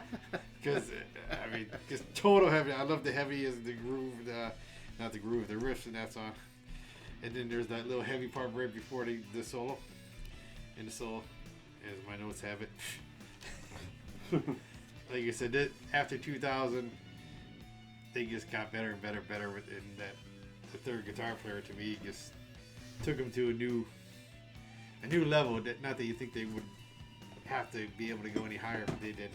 And then I finish off my picks with the reincarnation of Benjamin Britt. Soft guitar that opens up, and then Bruce's vocals. These are the songs that draw me most, I think, to the later Maiden albums. Are the ones that kind of start off soft and they build up, and then there's Bruce's vocals, and then there's that riff right before the solo, the heavier. Grabs me every time. And there's a little grindage, Maiden grindage. There is Maiden grindage in there. And again, the solo is just Dave Murray does the solo in this one. I don't think he gets enough credit in Iron Maiden.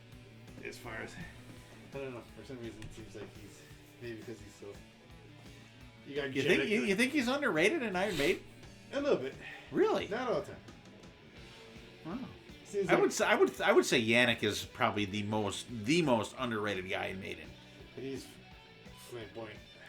I think that his stage presence takes away a lot from people liking him. But his playing's amazing. His playing is absolutely amazing. I think he's extremely underrated in Maiden.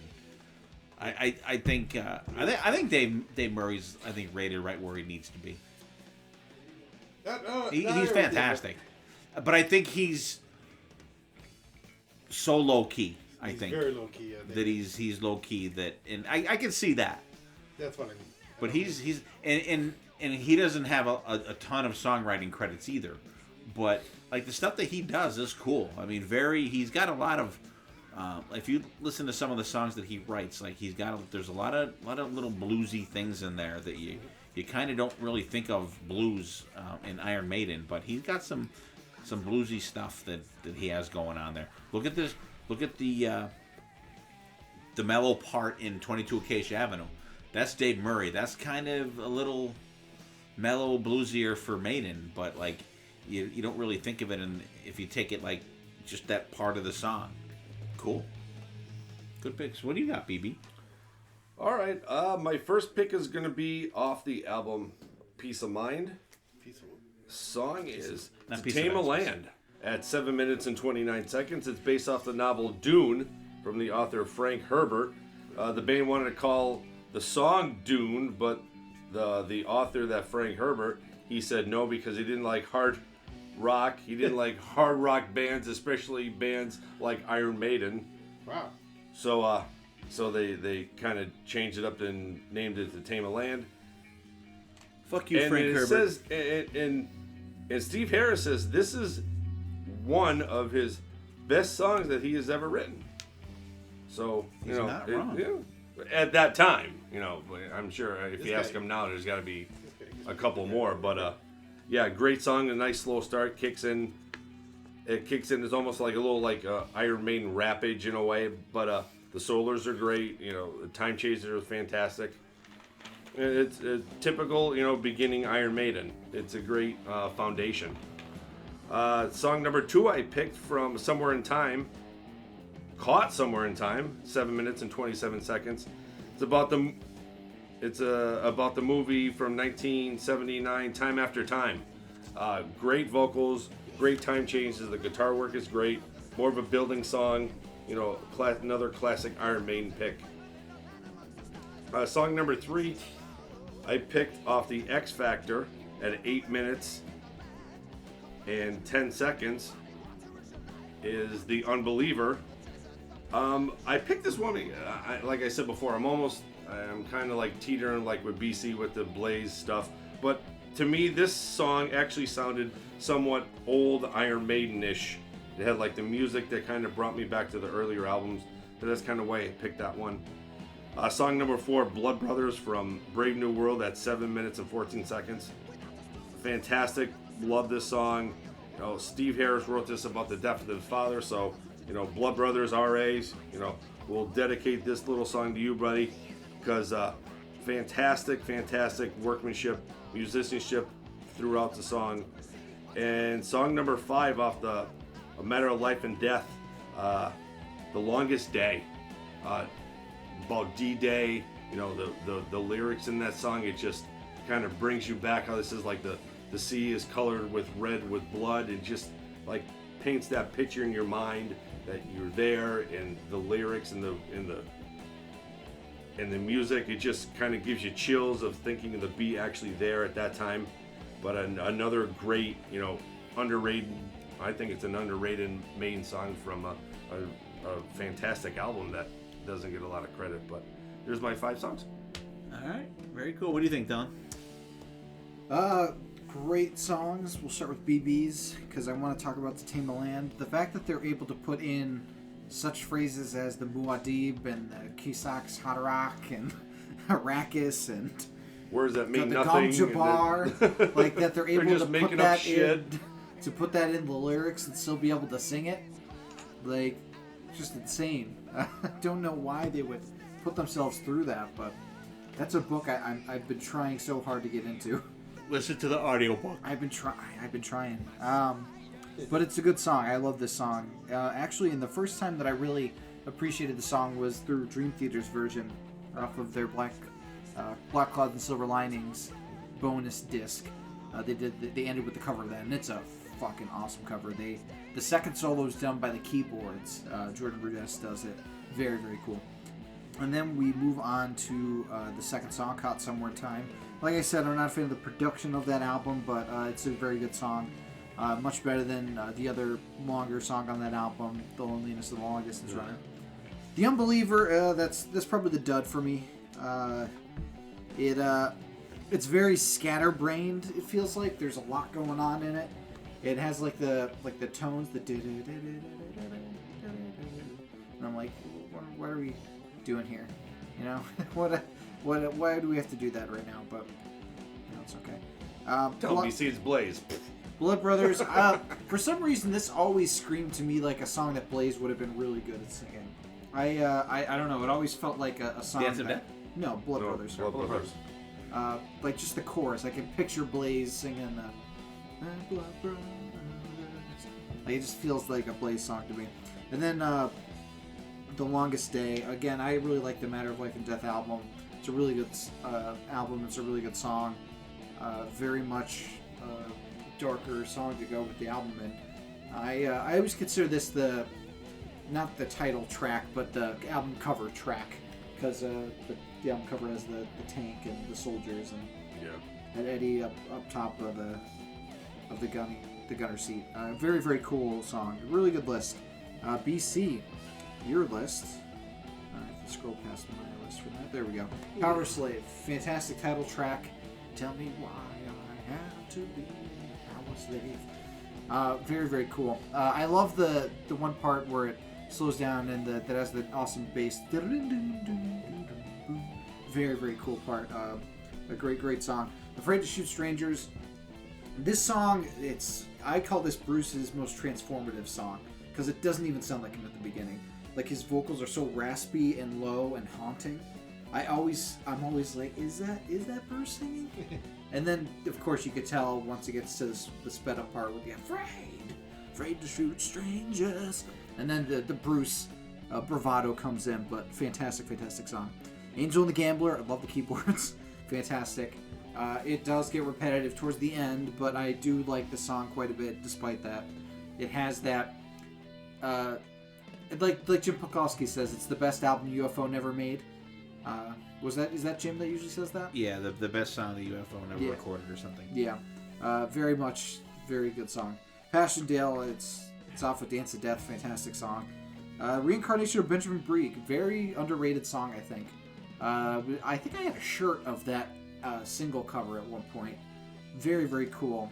And like that was part of the mystery of the album coming out, like who is Benjamin Brieg, and they would put out like little snippets of a biography and like the tombstone. So it was very cool that they were having that mystery element to the album. But really, really good lists, both of you. Great job.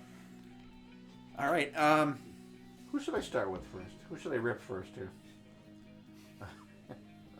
I can start with BB. Yes. I'm going to go reverse. The Longest Day. Amazing song. And I can actually say I'm so glad that I got to see Iron Maiden on the Matter of Life and Death tour, because they played the whole album. Much to the chagrin of a lot of the people that came there and wanted to hear the hits, the songs that they've been used to forever. It was awesome seeing them play all these songs. The Longest Day is amazing. And I think I've said it before, there's a video out there that someone put the Longest Day song and they synced it in with Saving Private Ryan movie. Oh.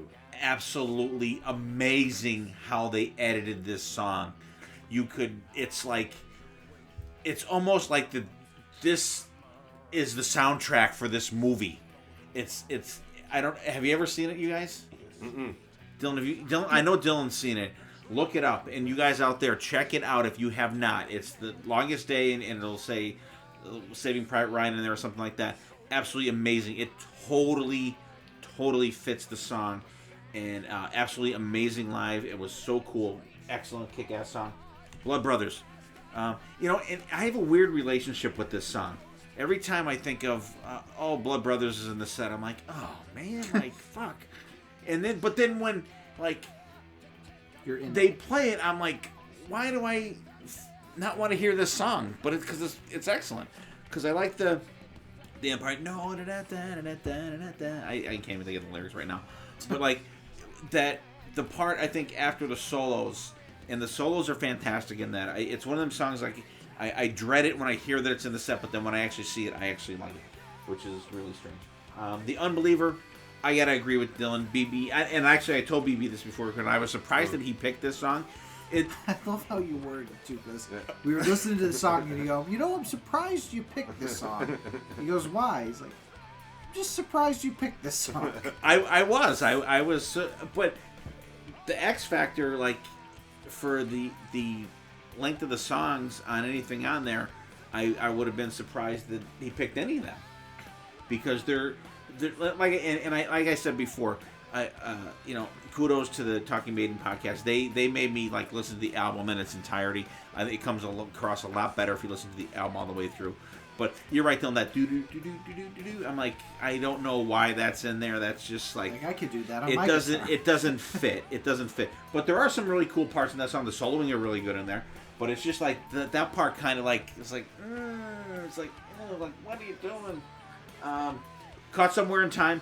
I love the Somewhere in Time album. I think it's great. I totally disagree with Dylan. I like the production on it. It is a little thin, but I like it. It's a total album of its time. Everybody was having the slick production at the time.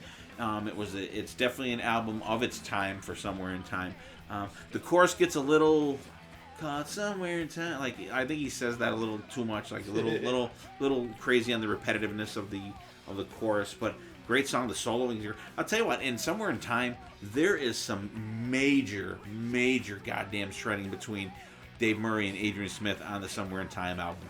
Just give that album a spin. Throw your headphones on. BC, throw your new headphones on. Give it a spin. It's fucking fantastic. There's some crazy guitar playing on that album. Excellent. I'm glad, and we had 2 picks from that album, so good job, BB. And The Tame of Land. The Tame of Land. One of my all-time favorite Maiden songs. Love it. Got to see them play that live when I saw them in 1983. They played it on the Peace of Mind tour, and Bruce tells that story about how Frank Herbert would not let them call the song Dune, and like the crowd was like "fuck you," blah, blah, you know, and still, and that got me to pick up that book and read it, and I love it. It's one of my favorite books, and actually, there's like almost or over like 20 Dune books out there. There's I think 5 from Frank Herbert, and then Frank's son and Kevin J. Anderson took over Brian Herbert and Kevin J. Anderson. They took over the I don't know if you want to call it the enterprise of Dune, and they wrote prequels and sequels, and it's crazy. They continued the whole universe that Frank Herbert created, and it's fantastic. I've read and listened to them all in audio. And do you know what else Kevin J. Anderson helped write? Something with Neil Peart. Yeah, the Clockwork Angels adaptation. Mm-hmm. And wrote the sequel to that as well. Yep. So, I mean, fantastic. Great list, BB. Good job, Unbeliever. A little sketchy. Come on, BC, it's Blaze. BC, I'm going to take BC's in the beginning order. Power Slave. I love the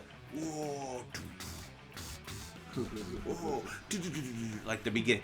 Great. Like you hear that live, your heart starts going along with the little snippet that they play.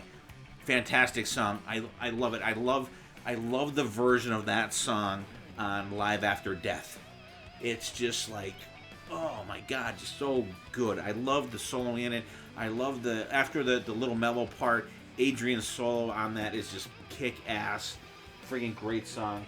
And it's a great, and I like on Power Slave, it's the great setup for Rhyme of the Ancient Mariner. I think those 2 songs are, as BB would say, they're peanut butter and jelly. Yeah. They go together.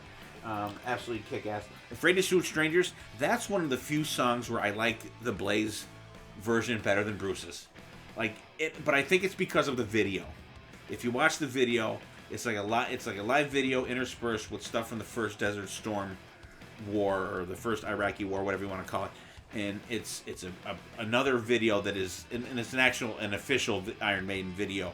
It's put together so well of how the song starts out, and it builds up the coalition, and then when it kicks in, the bombs start to drop, and they show the combat footage and shit, and then at the end when the song ramps back down, it like kind of, you can see the guys kind of going towards peace in the aftermath of what took place. It's a really well put together thing, and it's a Blaze song, a Blaze version of the song that they have that video for. I think it's really, really cool. Angel and the Gambler, I love that song. I don't give a shit what the fuck anybody says. That is a cool song. It does get a little repetitive, but you know what? That's cool. I don't give a shit. You know what? It's I think that is like fun Maiden. It's kind of a tongue-in-cheek kind of song. The keyboards kind of put that little fun thing into it. I like, and I'll tell you what, listen to the guitar solos in that song. They're fantastic. They are freaking fantastic. Passchendaele. I gotta do it, BC. Amazing. Adrian Smith, Steve Harris song. Totally kick-ass. And this is unusual. Like, Iron Maiden delving into World War One.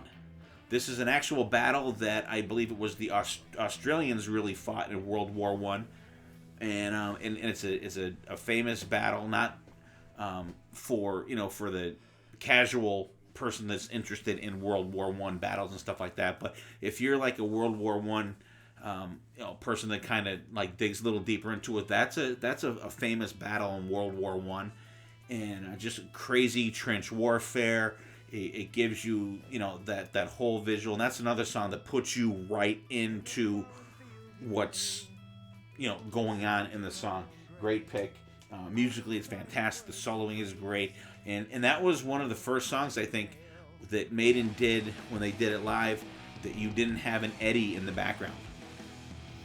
You just had the war scene, and like they brought out props, and they had like sandbags and like concertina wire with like stuff on the stage. It was they really did a good production of that song live.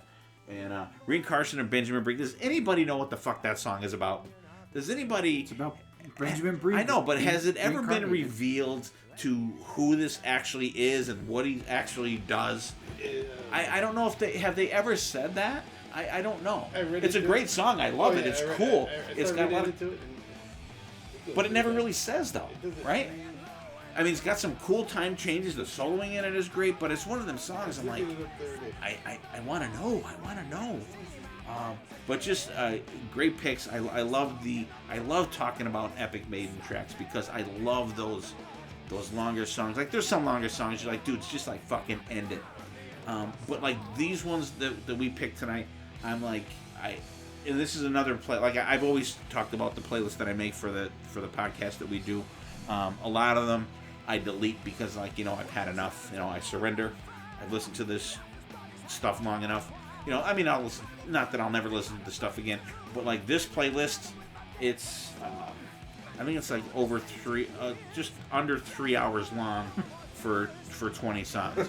You could fit the whole fucking Poison catalog in that amount of time and have time left over. And this is just some Iron Maiden songs that we're talking about. So it's just they're just an amazing band. I love talking about them. I love having discussions about them, and it's even kind of fun when people like and dislike stuff, and you're like, are you fucking crazy? How can you not like that? And that's great. Like everyone's not going to agree on everything, and then and I love the like when someone rips something you love and you're like, what the fuck are you talking about? I love that shit. It's cool because like everyone's tastes are different, but it's fun. It's great for discussion. Everyone's not gonna like everything, and and it's just crazy how people like and it goes for everything. Like how could you not like the beer that I'm drinking? Like it's fucking great. How can you think this sucks? You know what I mean? Like it could be for anything. Like I like my steak done rare. Like, are you out of your fucking mind? Like, like shit like that. Like it's like anything. It's crazy, and it's great for discussion just to talk about this stuff. And I love Maiden, and we got a ton of ideas for different Maiden episodes and everything like that. So it's always fun. And we have a couple cool episodes coming up. We have BC's birthday episode coming up. We have part 2 of our live albums one coming up that you guys checked out last week. Once again, thanks to Mark Hoover for hooking us up with these great interviews. Dylan did the one with Alice Cooper tonight. I did the one with Carmine Apiece and Vinny Appice today, which came out really cool. It was cool talking to those guys. So check those out. And we actually have some bonus episodes coming up, which I'm still waiting for stuff from you guys. So we're going to be putting that stuff out. Hope everybody's out there staying safe. Let's go around. We'll wrap it up. Dylan. Did they get a chance to talk about each other's albums? Oh, they didn't. That's all right. See, I got talking. Go ahead, BB. I knew I'm you sorry. were going to go off on a tangent. I was on a fucking roll there. No, go ahead. I'm sorry. Keep rolling, boy. I'm blinking. You're talking about like people hating each other's music, and I'm like, wait. I'm sorry. What happened here? What are you talking about? This is what happens when I start drinking before we record. See. All right. Go ahead, BB. So I go over BC's album. Yeah. Okay. Yeah. Power Slave, iconic Iron Maiden song. Nico McBrain just sticks out when I hear that song. It just the powerful drums in that. Fantastic. Love that song. Afraid to Shoot Strangers. I love how it's one of those slow tempo starts and then gradually gets a little bit quicker, and the solo in that is so fucking amazing. Angels and the Gambler. Once again, it's Blaze Bayley, and I know where you're coming from. I can't get it. I don't like it. I don't know. It's alright. It's a toe tapper. There's keyboards, but that's not the Iron Maiden I want to hear. The Iron Maiden I want to hear is song number 4, fucking BC, from Passchendaele. That's the one I want to hear. The heavy start, the screaming vocals. It paints a picture in your brain with just the lyrics that Bruce is selling. Love that song. And then the resurrection of Benjamin Breed. Another one of those building iconic Iron Maiden songs from a Matter of Life and Death album. Love that album. Love this song. Fantastic list.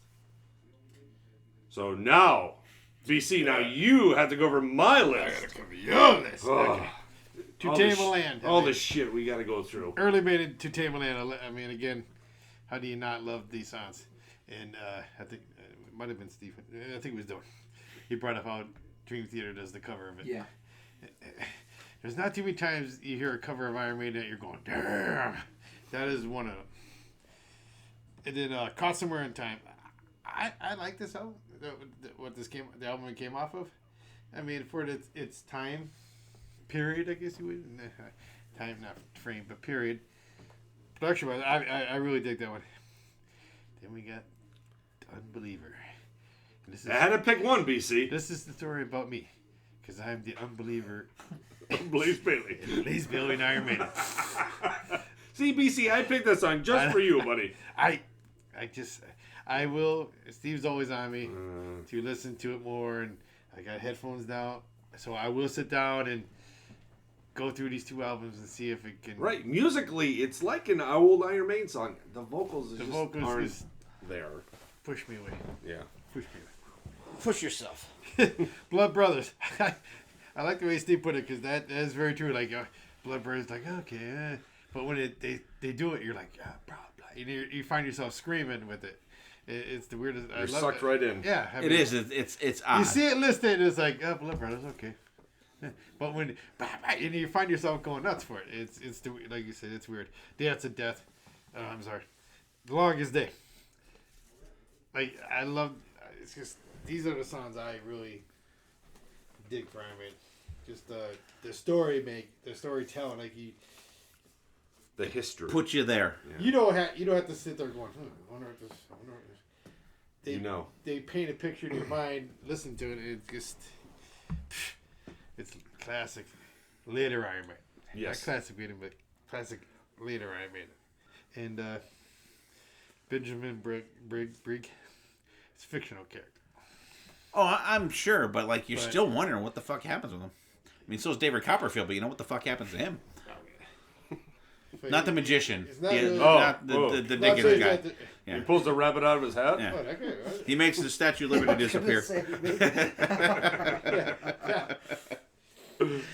All right, righty. All right, now you can go into your... Now we will. Now we'll say? go around and we'll wrap it up. Yeah, sorry about that. I was into it. I got carried away. But I really enjoyed this stuff, and I'm so glad that we're able to record together once again. It just wasn't the same. It was not the same with this Skyping. I won't say I hated it. No. But I fucking hated it. You can't.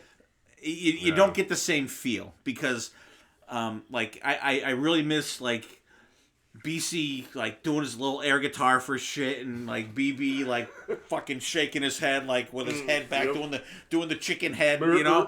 I really miss that. So I'm glad that we're and everybody out there, we're being safe. We all work together, so it's not like we have not been together other than this. And Dylan lives in the same house with me, so we're being safe. We're wearing our masks in the supermarket and all that shit. So. Washing our hands like filthy animals. So let's go around and we'll wrap up. Go ahead, Dylan. This one's for you, RA. Thanks for listening, and Hope everything's going well up where you are. Hope you're rocking out up there. He's looking down, like saying, "Don't be sad. Yeah. Just rock." Yeah. Great. I love talking about Iron Maiden, especially epic Iron Maiden. This is the type of music like Iron Maiden that I look to. The songs that tell stories and take you on a journey, and you feel like you've almost read a book, like To Tame a Land. But it's a really cool showcase of some of their best works, musically and lyrically. There was even songs that we didn't talk about, like Hallowed Be Thy Name, or some other songs that escape me. But it's really cool that we had all these awesome songs, and you will be able to listen to all these awesome songs on the Spotify playlist at the bottom of the episode. There will be a link there, and you could click and listen to all these great Iron Maiden songs, and let us know what epic songs you would have chosen if you were on the episode. We'd love to hear all of your thoughts and all of your suggestions. Iron Maiden, I mean, you could talk for these guys for episodes and episodes and episodes, because there's just so much material and members to talk about with this band, which to me is just, there's no such thing as bad Maiden unless it's 2 albums. Anyways, enough of that. Stop it.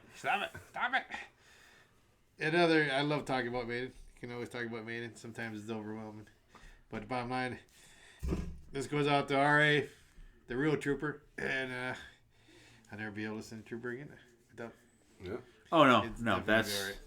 yeah, that's in our DNA now. All right, RA, hey, keep rocking up there, brother. Save us a stool at the bar. We'll, eventually get there. Keep it warm for us. Keep the beer cold. BC, happy fucking birthday, you fucking horse's ass. Oh, jeez. The big 5-0, fantastic. It's ironic how this kind of fit in with, the world around us. But fantastic episode.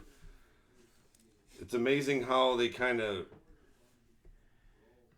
started their foundation, and I thought they kind of grew, and I'm really on the same page as BC. Like, I really can't get into Blaze's vocals, but when Brave New World came out, they just went fucking balls to the wall, and they went crazy. Like, and ever since then, there's not a fucking bad song from 2000 on in my book. And just a great episode. A lot of material we can cover on these guys, and a lot more to come. Oh yeah, going back, my mind's fried this week, so, and I forgot. I thank everybody out there who sent the birthday wish messages in. They were cool. Thank you very much. All right. Yeah, thank you guys for tuning in. You guys are awesome out there. It's amazing, just the listeners we have and the guys sharing stuff. It's overwhelming. It really is, the love we get out there, and the shares and the comments and stuff like that. It's kick-ass. And Dylan was a little speechless. Couldn't think of some of the songs that we didn't talk about. Rhyme of the Ancient Mariner. Yep. Alexander the Great. Seventh Son of a Seventh Son. There's a ton, and you can pick Empire probably of the Clouds. Empire of the Clouds, 18-minute song, almost a 20-minute song, just amazing. Can I play with Madness? No. Oh damn! Oh damn no. That's oh god. I'm gonna. I would go and jump out my second floor window, but I just break a leg and it would suck. And like I'm looking at right now from the Final Frontier, we could have picked Isle of Avalon, Starblind, The Talisman, The Man Who Would Be King. So there's like 5 songs in that album we could have picked. There's just so many like kick-ass Iron Maiden songs out there that are of the to go by our criteria for songs that are epic. But we are definitely going to do an episode of songs that are epic no matter what the hell length they are. But we just wanted to kind of throw a little bit of those longer songs out there for you guys. And I know some people think that they're torturous songs to listen to, but like if you get a good set of headphones on, throw these songs on. These songs there's a lot to offer in these songs. Right, but I've heard it. I've heard it on other podcasts. I've heard it like, You know, shit. Like I heard that the Red and the Black was a song that they go take a piss for. I'm like, are you fucking kidding me? Yeah. Like there's that is a song that there's not one part in that song that I don't fucking love. You know, and believe me, you guys know I'm not the person that says, "What's your favorite Iron Maiden song?" All of them. That's far from me. I hate that person. If you're that person, I love you, but I fucking hate you too. Even look at the Book of Souls. There's 1, 2, 3, 4, 5. There's like 6 songs out of 11 on there that are over 6.5 minutes long. But they're great. They're great. There's not a song on Book of Souls that I skip. It's just it's just amazing, and I'm so glad when Bruce and more importantly for me, Adrian came back. That he's the invisible glue that holds Iron Maiden together. So BC, once again, happy birthday, buddy. Love you. My other brother from another mother. BB, you're my other brother. Other brother from my another mother. The younger brother from another mother. That's true. I'd say you're the baby of the group, but we got Dylan. He's way behind us. But thanks for listening, you guys out there. Like I said again, happy birthday again, BC. Love you, buddy. Welcome to the Club 50. How long longer do you have to go, BB? You got a couple years. Yeah, I'll be 48 in December, so I got 2.5 years. Yeah, he's got 2.5 years. So by then we'll be at episode 300. Oh my god! So we'll be woo! Holy shit! So that's just crazy. But thanks everybody out there for listening. Dylan, thank you for all the stuff you do. Once again, thanks Mark Hoover for hooking up all these cool interviews we've had. Check them out on our Facebook page and our personal Facebook pages. Very cool talking to these different people. And like you guys know, if you're a faithful listener, like we don't do a lot of interviews. We really haven't. We're just more about this right here, what we're doing. And we have some episodes we're gonna have some, our usual cast of characters on, and I wanna thank all the guys that sent in birthday wishes for BC. It was cool hearing them. There was some funny shit out there, and actually talking to some of the people where we got some cool shit coming up, and so stay tuned for all that stuff. And thanks everybody for listening, and everybody raise a beer. Everybody raise a toast for our friend RA. This podcast is definitely dedicated to him and his. His family, his wife Melanie. She's in our thoughts and prayers, and just a great woman. And he will be missed. And the thing one more thing I want to say about RA, his legacy will go on because he was such a great instructor, a great teacher. He was a great paramedic, but he was an EMT. Like the people that he taught, my youngest son Carson included.